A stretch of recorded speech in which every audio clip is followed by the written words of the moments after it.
Hey, what's up everyone, Raging Golden Eagle here, having way too much fun as always. And today I got for you another example of blaming the outlet. We're gonna explain that shortly, don't worry. But for now, we're gonna be getting into an article from the New York Compost titled, "We're Losing a Whole Generation of Young Men to Video Games." Right, cause everything is video games' fault still. The author actually doesn't start out that bad. He brings up a personal story about being addicted to Civilization back in the day, and then realizing that to him, the game wasn't worth the dozens of hours a month it was costing him. And hey, that's fine, as long as he came to that decision himself, I ain't gonna judge him for that. Everyone's got different preferences and standards. Then he brings this up.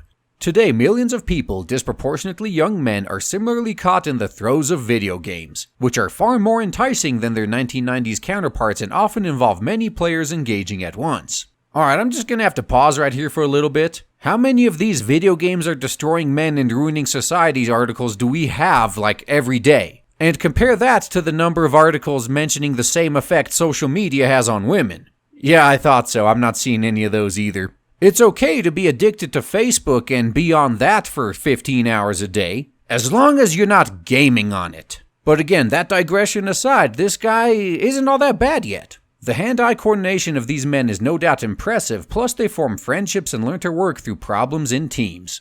Surveys tell us that these men are happy. The 1990s fear that playing first-person shooter games turns you into a violent psycho has been debunked. It's about damn time. So kudos to this guy for pointing that out. He's smart enough to see that, but not smart enough to see a very similar thing going on right now that he's a part of. As is obvious in the next paragraph when everything falls apart. The problem is that for many young men, video games have become a substitute for living. They're so addictive and soul-consuming that they're unlike other leisure activities. Every hour spent on Ghost Recon or Grand Theft Auto 5 is an hour that could have been spent more productively. And there you have it.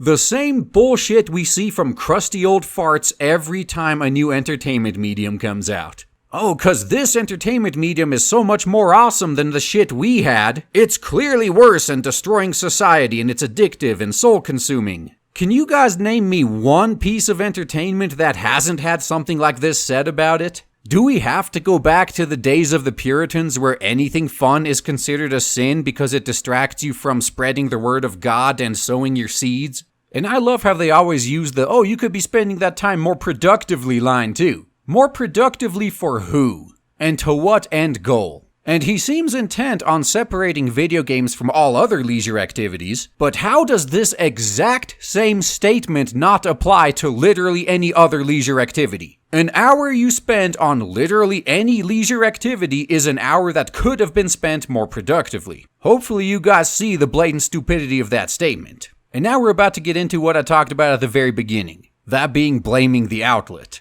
Yet video game addicts are engaged in a mass retreat from life. Men aged 21 to 30 worked 12% fewer hours in 2015 than in 2000. The percent of young men who worked 0 weeks over the course of a year doubled in that period to an alarming 15%. Those working hours were largely replaced by gaming, and fully 35% of young men now live with their parents or other close relatives, up from 23% in 2000. Their unemployment rate jumped by 10%. Okay, so obviously this is all video gaming's fault, right? It can't possibly be the shitty job market and economy in any way. It can't be. It can't be more women entering the workforce and competing for the same number of jobs. And on that note, it can't possibly be the quotas that are being implemented pushing these men out in favor of women. And then when society has kicked these men to the curb and they're laying in the gutter, they resort to playing video games. That is impossible for these people to comprehend. Now, I'm not a complete idiot. I know damn well there's people out there who are addicted to video games, just like how you can get addicted to anything fun, and some of them do go as far as letting these games ruin their lives. But the vast majority of guys that I know that are just sitting at home playing games all day are simply doing that just to get by after they gave up trying to find a job after like 9-10 months. They always tell me the same story. First few months, they were at least getting some calls back in interviews, but after being unemployed for 6 months or longer, they don't hear shit back anymore. So at that point, a lot of them give up.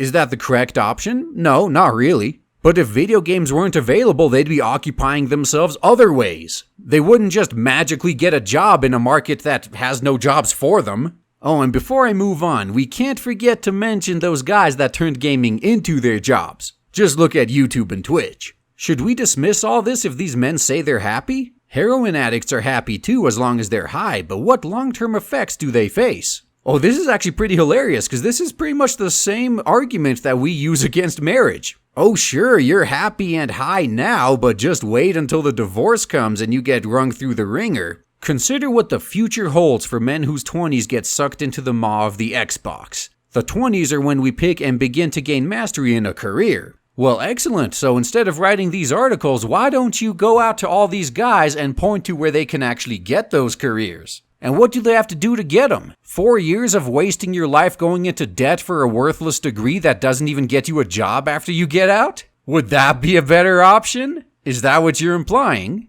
But anyway, before some people get the wrong idea here, I don't think any of this is a good thing. But as usual, these people have no solutions and are offering no solutions. All they're doing is complaining about the outlet that these guys are resorting to deal with their shitty situation. If I'm going to be very brutally honest here, you know what would put a stop to this? You know what would put a final stop to all these guys that are just sitting around doing nothing but playing video games? If people stopped subsidizing them. Someone is paying these guys to sit at home and do nothing but play video games. You claim that's all they do and they don't have jobs, so they're not paying for this themselves, are they? Someone is subsidizing them. But you're not going to take that away, are you? Because you know what's going to happen. You take away the population's bread and circuses, they're actually going to look around and realize how screwed up their society is and exactly how hopeless their situation is, and they may very well act out violently. If they had an actual solution to this, if the problem really was that we just have a whole bunch of deadbeats that if we took away their video games they suddenly would magically become productive, then they wouldn't be scared to do this. But they know the truth.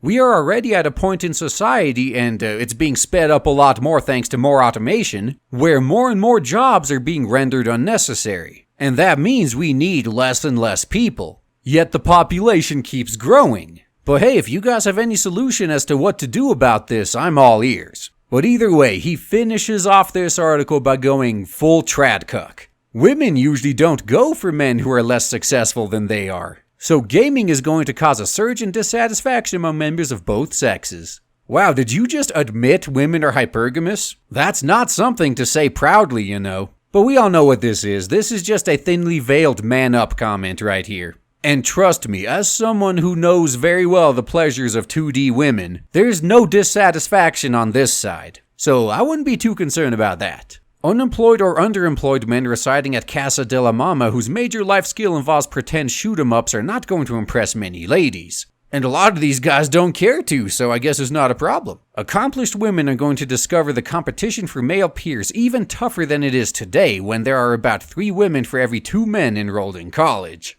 Well, sucks to be them, doesn't it? Luckily, they're strong and independent and don't need no man. But considering that this goes into the topic I literally covered in my last video, I don't think we need to expand on this any further. Happiness is not to be confused with fleeting pleasures derived from artificial drug-like stimulants. Genuine life satisfaction is closely linked to the feelings of productivity we derive from doing our jobs well. Oh, right, so from being a utility. And I'm not gonna lie, some guys are literally born and bred to be tools. They'll never be anything else. These guys rely entirely on external validation. But for the rest of us, we're just the losers that can't get laid anyway, right? So why do you care? But either way, he continues, and the security of enduring close relationships, especially marriage. Oh right, that enduring skyrocketing divorce rate, huh? That's right, guys. They keep adding more risks and more cost while giving you less for what you pay in, and they expect you to keep doing it because that's your duty and that's what you're supposed to want. It's just kinda sad seeing this. This article started out like it could be promising. Yeah, it was critical, but at least the guy sounded somewhat intelligent. But then towards the end, the entire thing just devolved into telling guys to man up. But the irony of the last paragraph, that's the perfect place to leave off.